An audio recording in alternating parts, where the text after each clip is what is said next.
Bienvenue à tous, vous êtes à l'écoute de la Voix du Père, votre dévotionnel de méditation quotidienne, rédigé par le prophète Eliezer Amos. Le thème d'aujourd'hui est intitulé « Juste juge ». Il y a une profonde réalité que l'Esprit du Seigneur ouvre à son Église. En Christ, nous appartenons au Conseil suprême de justice. Nous avons été établis comme juges. Il est écrit dans 2 Corinthiens 5 au verset 21, « Celui qui n'a point connu le péché, il l'a fait devenir péché pour nous, afin que nous devenions en lui justice de Dieu. En Christ, nous sommes la justice de Dieu. » Si nous sommes la justice de Dieu en Christ, cela signifie 3 choses. Nous avons été établis pour pratiquer la justice.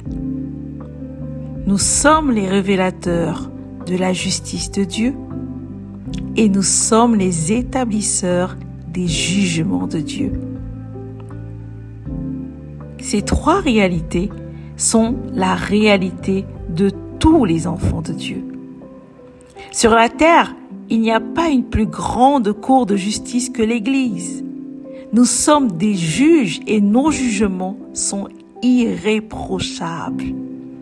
C'est pourquoi le Seigneur a dit dans Matthieu 18 au verset 18, « Je vous le dis en vérité, tout ce que vous lierez sur la terre sera lié dans le ciel, et tout ce que vous délierez sur la terre sera délié dans le ciel. » Nos jugements sont irrévocables et Dieu a donné son cachet d'approbation. Il n'y a pas un seul domaine dans lequel l'Église n'a pas été établie comme juge. 1 Corinthiens 6.3 déclare « Ne savez-vous pas que nous jugerons les anges et nous ne jugerions pas à plus forte raison les choses de cette vie. » Nous avons des jugements à libérer sur la politique des nations, les économies des nations, les armées des nations, le climat des nations et plus encore. Tout chrétien, nous dit le prophète, est un juge appartenant au Conseil suprême de justice. Il a donc le droit de porter un jugement quand il le trouve nécessaire, et ce, indépendamment de tout le Conseil suprême de justice. Selon 1 Corinthiens 2, versets 4 à 15, il est écrit « Mais l'homme animal ne reçoit pas les choses de l'Esprit de Dieu, car elles sont une folie pour lui, et il ne peut les connaître. Parce que c'est spirituellement qu'on en juge. L'homme spirituel, au contraire, juge de tout, et il n'est lui-même jugé par personne.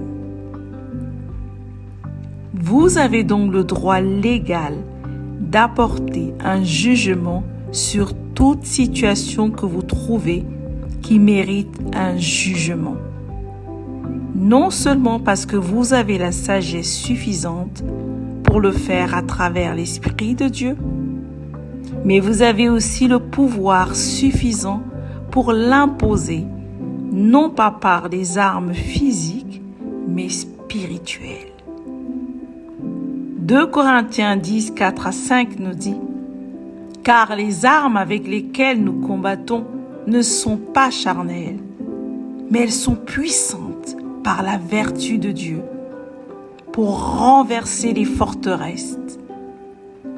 Nous renversons les raisonnements et toute hauteur qui s'élève contre la connaissance de Dieu. Et nous amenons toute pensée captive à l'obéissance de Christ. Gloire à Dieu! Établissez la justice de Dieu dans votre vie, dans votre famille, dans votre ville, dans votre nation, par la puissance du Saint-Esprit. Alléluia! Confessons ensemble. Je suis la justice de Dieu en Christ. Je pratique des œuvres de justice. Je suis le révélateur de la justice de Dieu. J'établis des jugements de Dieu. Alléluia. Prions ensemble. Père de justice, merci d'avoir fait ta justice avec les armes que tu m'as données. J'établis ta justice sur la création par la puissance de ton esprit. Au nom du Seigneur Jésus-Christ. Amen.